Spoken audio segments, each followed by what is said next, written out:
Una iglesia misional es una iglesia que se une a Jesús en el trabajo de reconciliar todas las cosas nuevamente con Dios. Las cosas que, como dice la Biblia, están arriba en los cielos y también abajo en la tierra. Una iglesia misional es una iglesia que construye el reino de Dios. Y construimos el reino de Dios a través de la proclamación del reino, pero también de la demostración del reino. La proclamación es comunicar las buenas noticias del amor y del perdón de Dios. Pero la demostración del reino son nuestras obras de amor, de justicia y de misericordia. Jesús es nuestro modelo misional. En su encarnación nosotros tenemos el modelo de cómo llevar a cabo la misión. Y Él nos lo enseña con 4 prácticos pasos. Primero, presencia, estando donde la gente está. Proximidad, identificándonos con sus necesidades. Pasión, haciendo nuestras sus cargas, sus dolores, las situaciones difíciles que viven. Y proclamación, hablándoles del Dios que ama, perdona y restaura. Estamos hablando acerca del tema de la iglesia misional, que era el artículo que había escrito Félix. Félix, si quieres, puedes hacernos una pequeña introducción acerca de qué es lo que hablas acerca de la iglesia misional. Encantado. Básicamente lo que desarrollo es la idea de que cuando miramos alrededor, el mundo en el que nos ha tocado vivir no tiene nada que ver con lo que dice la Biblia de que todo lo que creó Dios es bueno. En mi artículo lo que desarrollo es la necesidad que tiene la Iglesia de ayudar a construir el reino de Dios. Y básicamente que lo construimos de 2 maneras, a través de la proclamación del reino y también de la demostración del reino. La proclamación sería la verbalización del mensaje del Evangelio, y la demostración serían las obras de amor, justicia y misericordia. De esto va el artículo. Hablas de que las cosas no están como deberían estar. ¿Por qué está el mundo como está? ¿Cuáles son esas dimensiones en las que vemos que algo está roto? ¿Alguno quiere explicar este aspecto? Bueno, una parte del artículo que la verdad que me encantó, que escribe Félix, es cuando él dice que solamente el pecado no solamente afecta al hombre, sino que tiene una dimensión hasta cósmica, ¿no? Y realmente ver la gravedad del pecado, no solamente en la vida del hombre, sino en la propia naturaleza, nos hace reflexionar en cuanto a la necesidad que tenemos que Cristo gobierne nuestras vidas y que ese gobierno se manifiesta a través de la Iglesia. La Iglesia es ese canal de restauración, ¿no? Y la verdad es que al leer el artículo de Félix me impactó esa amplitud de la gravedad, pero a la vez también esa amplitud del recurso que el Señor ha puesto en las manos de la Iglesia, ¿no? Bueno, el pecado en su esencia es un rechazo de Dios. Y yo creo que vivimos en un contexto actual en Europa, sobre todo de un rechazo ya llevado a lo institucional, ¿no?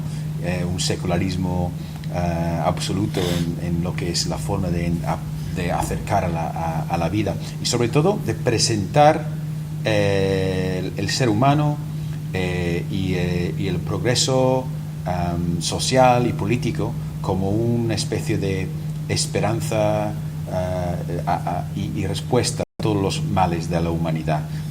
Con que todos seamos demócratas, con que todos seamos tolerantes, el mundo llegará a ser mucho mejor.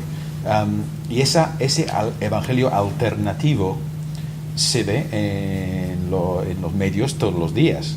Mientras que tenemos un evangelio que auténticamente ha dado esperanza a los europeos desde el primer siglo.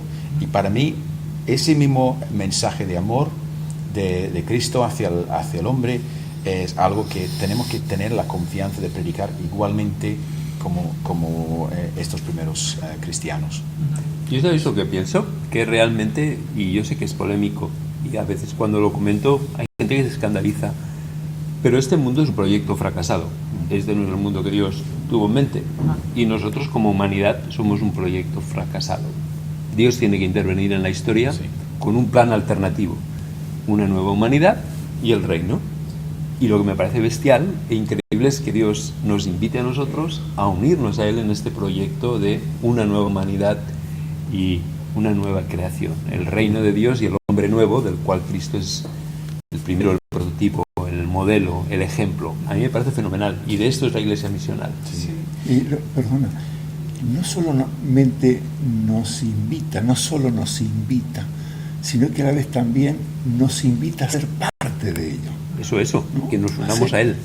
Nos sumamos a Él, pero también nosotros ser parte de que otros también formen parte de ese reino, ¿no? Hablando de que, bueno, es Dios el que toma la iniciativa frente a este mundo roto y él la respuesta, pero no es una respuesta con palabras nada más, sino que él se encarnó en Jesús y Jesús, siempre esta famosa canción de Jesús, Cristo es la respuesta, ¿no?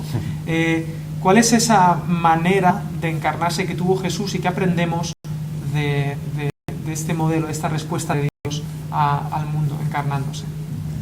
Bueno, en el artículo de la revista yo veo que Jesús podemos identificar 4 pasos de su encarnación. El primer paso es la presencia. Jesús se hace presente, viene a nuestra realidad, baja a nuestra realidad. Pero el segundo paso es que no se queda ahí. Jesús también es próximo a nuestra realidad, se identifica con nuestra realidad a nivel emocional, a nivel social, a nivel cultural. El tercer paso es que Jesús no solamente se identifica, sino que tiene pasión en el sentido en que hace suya nuestra necesidad. Y el cuarto gran paso que yo veo en Jesús es la proclamación. Así que veo que la presencia física, la proximidad emocional, la pasión de identificar y hacer suya nuestra realidad y nuestro dolor, y por último la proclamación. Creo que esto ejemplifica cómo Jesús llevó a cabo su encarnación y es un modelo para nosotros como iglesia, me da la impresión. A mí me ha gustado mucho eso, porque sobre todo porque la forma que lo expresas no es en orden necesariamente sucesivo, ¿no? Sino que son como cuatro opciones que en algún momento que, por ejemplo, la proclamación es difícil. Todavía se te queda la posibilidad de acercarte a la gente, de demostrarles el amor de Cristo, ¿no? Y de ejemplificar ese amor. Para mí es una cosa que nadie puede negar un hecho. No te pueden silenciar, pero no pueden hacer que no les ames y que demuestres este amor. Entonces me gustó mucho. A mí hay una de las expresiones de Félix que también me tocó, es el tema de la pasión, ¿no? Y a veces cuando nosotros pensamos en pasión, pensamos tal vez en un partido de fútbol y cómo demostramos esa pasión, ¿no? Y cómo saltamos, gritamos, aplaudimos, tantas expresiones que mostramos esa pasión por nuestro equipo. En este tema de la pasión, como lo expresa Félix, a mí me da la impresión que lo contrario es la indiferencia, ¿no? La pasión es lo contrario a la indiferencia. Y esa encarnación como modelo de vida es lo que me lleva a ser no indiferente a la necesidad y a la realidad de aquel que está cercano o lejano a mi prójimo, ¿no? Mi prójimo es parte mía, al menos entiendo de que la demanda del Señor para conmigo es esa, ¿no? Es parte mía. Tengo que hacerme parte suya, de su dolor, de su vacío, de su necesidad, para mostrarle la solución, ¿no? Viendo el modelo de Jesús, lo que Él nos enseñó, ¿de qué maneras prácticas puede la Iglesia hacerse presente hoy, ¿no? ¿De qué maneras prácticas podemos estar donde está la gente? ¿De qué maneras prácticas podemos? Hombre, yo creo que empieza con un cambio de mentalidad. Es verdad que somos los llamados fuera, pero no para estar en la margen de la vida de los perdidos. Tenemos que estar en medio de la sociedad y mezclados en los ambientes donde estamos. A mí me impactó muchísimo el año pasado una reflexión durante todo el año sobre un versículo, la parábola de la levadura. Y Jesús coge esa parábola y le da la vuelta. Siempre la levadura era una metáfora negativa. Y sin embargo, él le da la vuelta y le da un uso positivo. El reino de Dios es como la mujer que coge la levadura, lo mete en la masa y lo remueva hasta que todo sea leudado. Ese es el modelo de meternos en el mundo para poder transformar al mundo. Y por eso es tan importante meternos en la sociedad y entender que hemos sido enviados, cada uno de nosotros, a transformar el mundo en el cual nos encontramos. ¿Y sabes qué pasa, Alex? Que yo creo que la iglesia ya está presente. Yo pienso en mi iglesia local y tenemos gente en el mundo de los negocios, en el mundo del arte, en el mundo de la cultura. Presentes ya estamos. Lo que no estamos es próximos. Entonces, Próximo. ¿cómo podemos estar próximos a la gente, cercanos? ¿Cómo podemos conseguir esa empatía con las personas? Bueno, este es el segundo punto. Yo ya estoy presente, que quiere decir que físicamente estoy a tu lado. Para mi proximidad sería la capacidad de entender tus necesidades, de ser sensible a tus necesidades emocionales, físicas y espirituales. Yo creo que la iglesia está presente, pero cosa es que esté próxima. Hay una frase que a mí me gusta mucho que dice que uno tiene que, si uno quiere ser escuchado, tiene que ganarse el derecho de ser escuchado, y a veces, no sé si os da la sensación de que hemos comenzado a construir la casa por el tejado, ¿no? En este mundo posmoderno, ¿cómo podemos ganarnos el derecho a ser escuchados? ¿Cómo estar próximos a la gente? Cosas concretas, cosas prácticas. Yo personalmente creo, Alex, que es lo veo en mi propia persona, la necesidad de ponerme en el lugar del otro, ¿no? El otro soy yo. No habrá mayor proximidad a mi prójimo si no me siento en su propio lugar, si no hago mío su propia necesidad, si no son palabras huecas, ¿no? Y es verdad que la iglesia está próxima, está cercana a la gente, Está presente, está pero presente, no próxima. Está presente, pero ¿no? no próxima. Pero esa proximidad de verme reflejado en la necesidad, en la búsqueda, en ese vacío de mi prójimo, es lo que me da el derecho de ser escuchado, ¿no? Yo creo que dedicando tiempo. Sí, Alex, dedicándole a tiempo a la gente, escuchando en vez de hablar. sí. Sí, lo que pasa es que como iglesia la tentación natural es nosotros es como que tenemos que decir, y parece que si no lo digo ahora ya es nunca más, ¿no? ¿Qué podemos hacer frente a esa idea de o ahora o nunca, ¿no? A veces tenemos esta tentación. Sí. Es difícil, y sobre todo en este momento que hay una sobrecarga de información, todo el mundo quiere hablar, bla, bla, bla, bla, bla. Yo creo que ahí el modelo de Jesús también nos ayuda, porque como hacía Jesús su predicación muchas veces a través de preguntas, a través de historias, de metáforas, de parábolas, buscando hacerse entender, pero de lado, poniendo una pequeña bomba mental que a cabo de un tiempo explotaría en la mente de las personas. Y las preguntas, con una pregunta tú estás poniéndote en lugar de debilidad y diciendo al otro, cuéntame, háblame, te escucho. Yo creo que es algo realmente radicalmente distinto a la forma de comunicar de la gente, que todo el mundo quiere hablar y opinar. Creo que preguntando, creo que sería una cosa práctica. Estar próximos. Eso, de demostrar que estamos próximos. Y dedicar tiempo, y también tener un radar sensible a la necesidad del otro. A mí me gusta, cuando voy a un entorno con personas no cristianas, mi oración siempre es la misma. Señor, tú ya estás trabajando aquí. Dame la capacidad de unirme a lo que tú estás haciendo. Ayúdame a ver la gente con los ojos que tú la ves. No tanto como víctimas a las que evangelizar, sino personas a las que ministrar.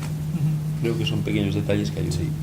Siguiendo con el tema de la proximidad, pienso que quizá hay barreras que nosotros como iglesia tenemos que nos impiden estar próximos a la gente, y a veces nuestras palabras caen en saco roto. ¿Qué barreras creéis que tenemos como iglesia para mantenernos próximos a las personas?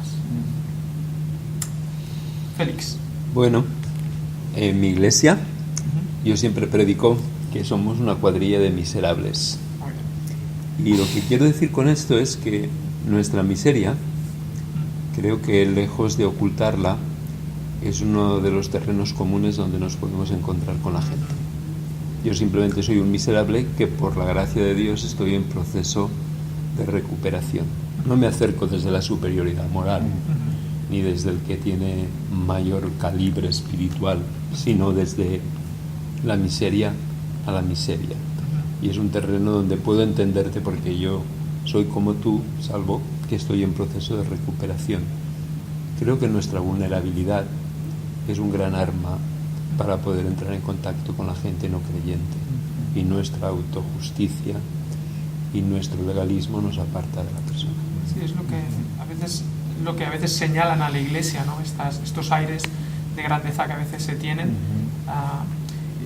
Bueno, yo creo que es la única manera de empatizar realmente con la gente. Desde la supuesta perfección es imposible, solo desde mi propio dolor, ¿no? Yo diría la pasión. A veces una palabra como pasión la asociamos con emoción, que es efímera, y la pasión auténtica de Cristo se demuestra por fidelidad, no solamente estar al lado, sino permanecer al lado y estar en lugar de dolor, estar demostrando que amas por encima de tu propia comodidad, por encima de tu calendario que dice que, mira, amaré a este durante un año, pero si no responde después, le dejo, ¿no? Entonces, la pasión no es una emoción, es una decisión y una cuestión de fidelidad, de decir, yo amo y amaré a esta persona siempre, ¿no? Y esto creo que es muy, muy fuerte y de verdad que muy comprometedor. Sí. Si me permites, me hace pensar en Isaías 53, cuando dice que Él cargó con nuestras dolencias y con nuestras enfermedades. Y siguiendo con lo que Miguel decía antes, la capacidad de hacer mío el dolor y el sufrimiento de la gente. De la misma manera que Jesús llevó nuestras cargas, creo que nosotros estamos llamados a llevar el dolor y el sufrimiento de una generación rota para restaurarlos. Para mí esto es la pasión, ¿no? La capacidad de sufrir contigo, de empatizar contigo, de hacer mía tu necesidad. Me gustaría que pudiésemos terminar hablando de la proclamación como iglesia misional, teniendo todos estos conceptos fundamentales en cuenta. ¿Cómo entonces proclamar? ¿Tenemos que montar el escenario y las luces, o tiene que cambiar nuestra manera de proclamar también? ¿Cuál es la manera que creéis que como iglesia misional debemos acercarnos y proclamar? Yo creo que una palabra y un concepto que se ha repetido varias veces es el tema de la encarnación. Y a veces nosotros el tema de la proclamación es como un peso para nosotros, porque es el desafío de mostrarme a los demás tal vez de una manera que los otros no entenderían bien. Por eso es que ahí aplico el tema de la encarnación. Cuando el mensaje del Evangelio está encarnado en mi propia vida, la proclamación es lo más natural, espontáneo, vivo que puede recibir la persona. Félix lo dice, no puede haber proclamación si primero no hay presencia, no hay proximidad, ¿cierto? No hay pasión, ¿no? Por lo tanto, la proclamación es ese acto natural. Sí, si no, no es creíble, ¿no? No es creíble. ¿Qué maneras? Hombre, siempre hace falta una cierta contextualización del Evangelio. No podemos descontextualizar el Evangelio. Pero habiendo dicho eso, el Evangelio es lo que es un mensaje sencillo y un mensaje que desafía y que pone el dedo en la llaga del pecado del corazón. Entonces, no podemos perder de vista lo que es la esencia del Evangelio, el llamado al hombre a arrepentirse, a dar la vuelta a su vida, a presentar una respuesta alternativa a lo que he dicho antes Félix, de estas respuestas humanas para la felicidad. Nosotros tenemos un mensaje que predicar, lo tenemos que predicar con contundencia y con confianza. Yo diría que la proclamación, yo la resumiría: yo soy una persona rota y he encontrado en Jesús a alguien que me restaura integralmente. Me restaura mi relación con Dios, me restaura internamente, restaura mis relaciones y restaura mi relación con la creación de Dios. Yo diría que es un mensaje de esperanza para una generación rota. Bueno, muchas gracias. Que el Señor nos ayude a ser esa iglesia misional. Gracias. Amén. Me gustaría preguntarte, ¿cuáles son los peligros de la proclamación del Evangelio sin la demostración del Evangelio? Y también, ¿cuáles son los peligros de demostrar el Evangelio pero no proclamarlos? ¿Cómo podemos tener un equilibrio entre la demostración del reino y la proclamación del reino? En el libro de los Hechos, en el capítulo 10, versículo 38, Pedro dice que Jesús anduvo haciendo el bien a todos y que Dios estaba con él. Juan, en su primera epístola, dice que el que permanece en Cristo debe de andar como él anduvo. ¿Qué significaría para ti andar como anduvo Jesús? ¿Qué significa para ti andar como anduvo Jesús en tu trabajo, en tu vecindario, en tu familia y en tu comunidad?